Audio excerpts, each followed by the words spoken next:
नमस्कार आज्ञा माछ चाष पई स्थान निरूपण करने को हेले प्रथमे माटीर भौतिक गुण जानी रखा उचित जहाँकि आम आलोचना कर सारी आपण उपरे आई कार्ड रे जाई देखि परिबे। आज आम माटीर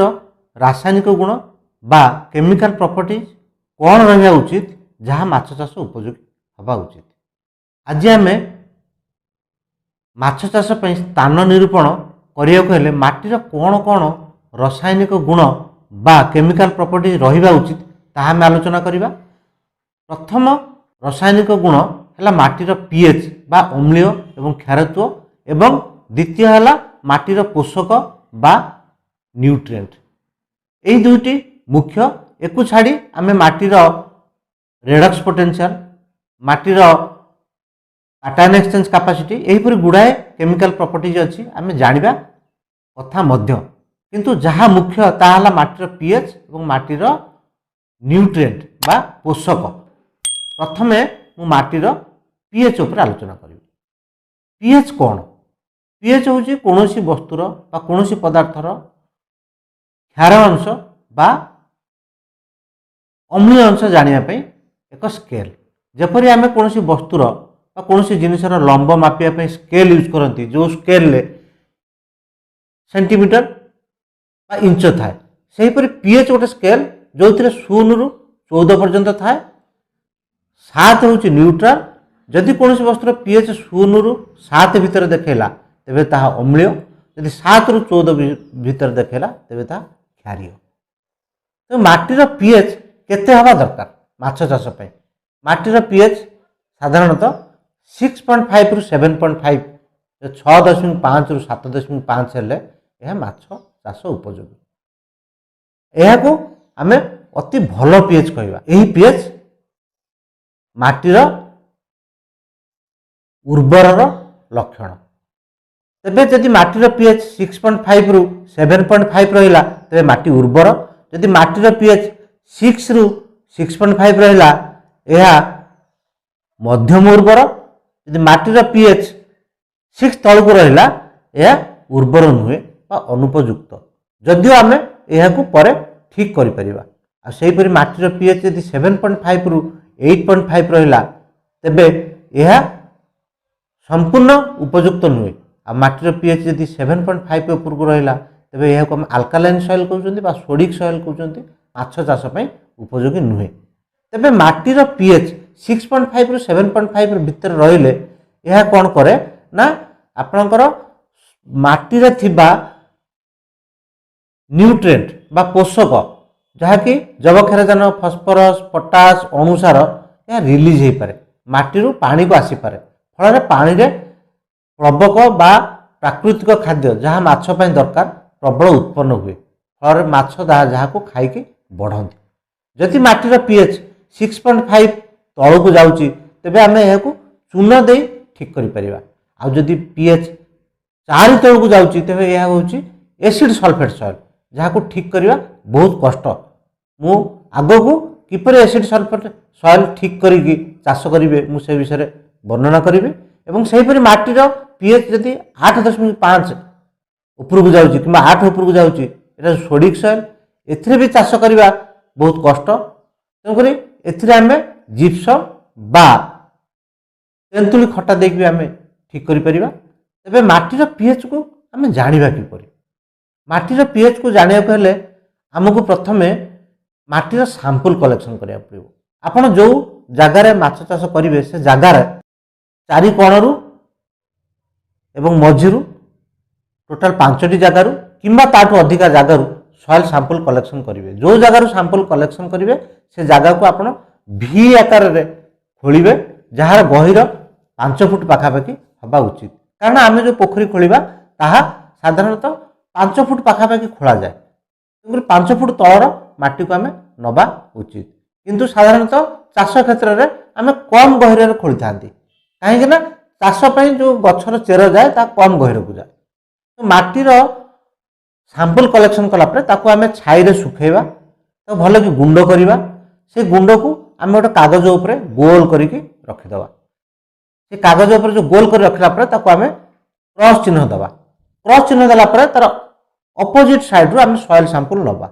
जति कि सैंपल नेले ताको पूर्ण गोल करिवा पूर्ण क्रॉस करिवा पूर्ण अपोजिट साइड रो सॉइल सैंपल नबा ए जेतल पर्यंत 500 ग्राम माटी आम हाथ को आसी सेतल पर्यंत आमे गोल करतुवा क्रॉस चिन्ह करतुवा फल कोन होची ना गोटे माटीर एवरेज गुण आमे देखि परिबा एही सॉइल सैंपल को आपण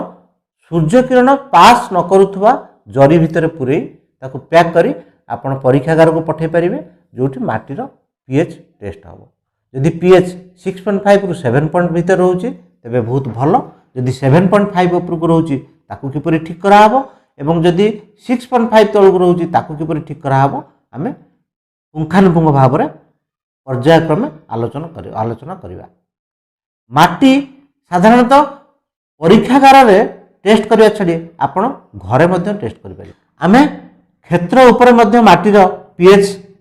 बा अम्ल की क्षार आमे जानि परिबा आपण गोटे कप नियंतु से कप रे आधा कप विनेगार नियंतु विनेगार साधारणतः एसिड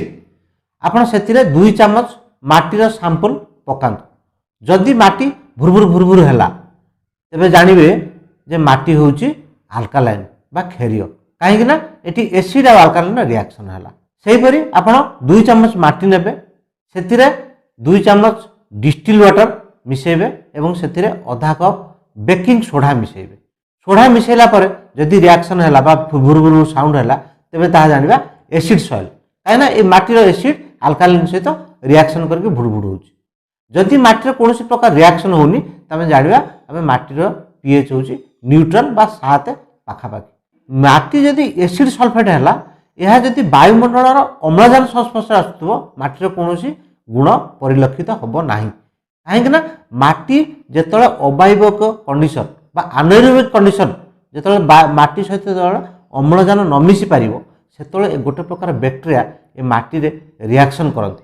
आ माटी रे थिबा आयरन सल्फेट सहित ए बैक्टेरिया रिएक्शन करी बा विघटित करी सेथिरे सल्फ्यूरिक एसिड प्रोडक्शन करे जोटा कि होची एसिड एटा केतळे हुए ना जेतळे पोखरी आमे खोलंती पानी पुरांती पानी पुराइला परे पोखरीर तल स्तर रे जेतळे अम्लजान जाई न पारे तल स्तर को सेतबेले ए बैक्टेरिया ए माटी को विघटित करी माटी रे थिबा फेरस सल्फेट को विघटित करी आपण सल्फ्यूरिक एसिड तयारी करंती आउ माटी सेठी एसिड हो जाए आ थरे माटी एसिड सल्फेट हो गले पानी रंग हलदिया हो आ सेतिरे माछ चाष करबा बहुत कष्ट होता है तेणुकरी कौन पोखरी खोलिबा पूर्व माटी एसिड कि नहीं एसिड सल्फेट अच्छी कि नहीं आम जानी रखा उचित साधारणतः मैंग्रोव बा हेन्ताल वन जदि समुद्र कूल कौटी थाए जानवे से पाखापाखि जगह साधारणतः माटी एसिडिक सेहीपरि आपणकर खणी अंचल में माटी एसिडिक से हूँ फेरस सल्फाइड थाए से माटी एसिडिक हम तो से क्षेत्र में आप माटी को प्रॉपर भाव टेस्ट करवा दरकार जदि लैबोरेटरी टेस्ट करते जानीपर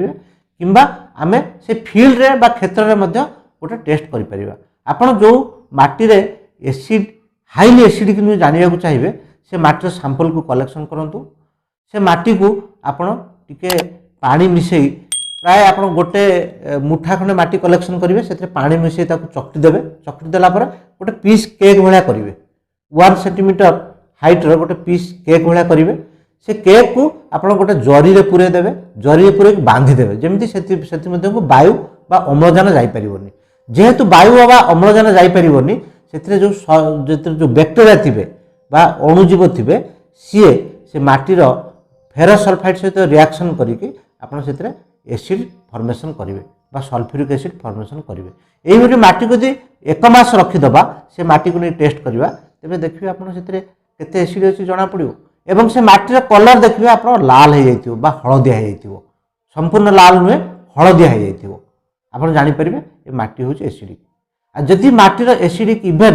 आपणकर ये माटीर पीएच 4 एवं 2 हो जाए जदि 4 2 हुए ए माछ चाष करवा उपयोगी नुहे एभली माटी को आम एभली माटी रे माछ चाष न कले भल कारण ये माटी को ठीक करने आमको बहुत किसी परिश्रम करा पड़े बहुत किसी खर्च करा पड़े तो माटीर पीएच कौन हवा दरकार आ माटीर पीएच किपरि मापिबे से विषय में जानले परवर्ती वीडियो रे आमे माटीर पोषक तत्व बा न्यूट्रिएंट कौन रहिबा उचित से विषय में आलोचना करवा। धन्यवाद।